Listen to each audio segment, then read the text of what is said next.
새로운 아이디어를 구상하고 작품을 만들어내는 작업은 나에겐 항상 두근거리는 일이다.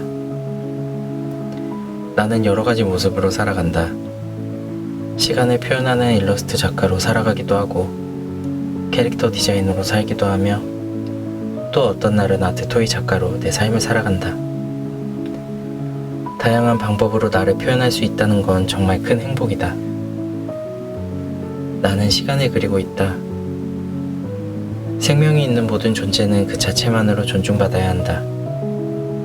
그리고 그들이 살아온 시간 또한 특별하게 여겨져야 한다. 유명인사들의 살아온 시간만이 특별한 게 아니라 일상에서 내가 살아온 시간, 내가 사용하는 시간 또한 특별하고 소중하다고 믿는다. 지금은 12지신의 시간이라는 주제로 작업을 이어나가고 있다. 그 동물들을 떠올렸을 때 머릿속에 그려지는 이미지와 상징들이 그들의 시간이 된다. 이 상징들을 패턴화하여 책이 아닌 그림으로 한 장씩 채워나가고 있다.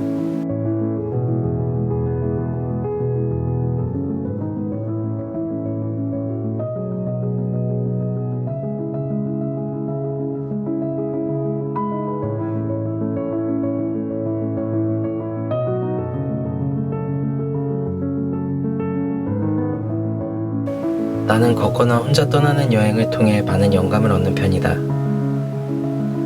머릿속이 복잡해지거나 생각이 많아질 때 걸으면서 나를 돌아보는 시간을 가지곤 한다. 그렇게 걷다 보면 재미있는 아이디어나 새로운 영감이 떠오르기도 하고, 떠오른 아이디어를 내 작업에 접목시키기도 한다. 나는 심적으로 여유가 생길 때 더 좋은 아이디어가 떠오른다고 믿는다. 어린 시절부터 누군가에게 나라는 사람을 보여주고 표현하는 걸 좋아했다. 미술도 그 수단 중 하나였다. 본격적으로 미술을 시작한 건 중학교 2학년 때부터이다. 사춘기가 시작되면서 자연스레 생각도 많아지고 어느 순간 나를 표현하는 자체가 조심스러워지기 시작했다. 소극적으로 변해버린 성격 탓에 아무것도 할 수 없었다. 내가 유일하게 나를 표현할 수 있는 시간은 바로 그림을 그리는 순간이었다. 고등학교 미술 시간, 토마토를 주제로 그림을 그리고 있었는데 옆에 있던 친구가 나에게 이렇게 물었다. 왜 토마토를 갈색으로 칠해? 나는 색약이다. 그 친구의 말을 듣기 전까지 나는 내가 칠한 색이 빨간색이라 확신하고 있었다. 그 당시에는 너무 창피하고 당황해서 아무 말도 하지 못했지만 지금 그때로 다시 돌아간다면 이제는 이렇게 이야기할 수 있다. 나에겐 이게 토마토색이라고. 누군가는 나에게 너무 다양한 작업을 해서 작가만의 고유한 스타일이 없는 것 같다고 이야기한다. 아직은 내 스타일을 한 가지로 정의 내리고 가두고 싶진 않다.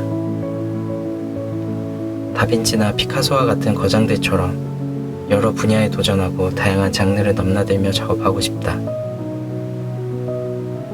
이미 만들어진 틀과 기준에 맞추지 않는 자유로운 작가로 살아가고 싶다. 기존의 틀을 벗어나 자유롭게 산다는 게 물론 쉽진 않지만 남들과 다른 길을 가고 있다 해서 불안감을 느끼지 않으려 한다. 나만의 소신과 확신이 색약과 고졸이라는 사회의 제약으로부터 벗어날 원동력이 될 것이고 더 자유롭게 내가 원하는 방향으로 나아갈 수 있을 거라 믿는다.